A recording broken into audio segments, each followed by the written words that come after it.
Luto na guys ang aking, sana yun? Pritong isda. Ayan na guys. Luto na. Lutong-luto na siya. Ayan ang ng aking pakbit. Pakbit nila dito guys. Gusto nila toyo ang nakalagay. Tapos, lusak siya. Yun ang gusto nila, malambot. Kaya ayan, kasi pati bata, nila minimix. Kaya ayan guys.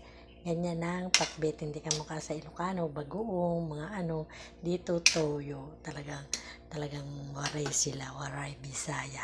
Pero in fairness, kahit walang sahog, masarap naman ang aking state-chard na pakbit. O, diba? Kahit walang sahog. O, yan ang aking finish na pakbit. O, diba? Masarap siya. Ayan na yung aking nalutong pakbit for dinner. Maaga ako nagluluto guys kasi maaga silang kumakain dito.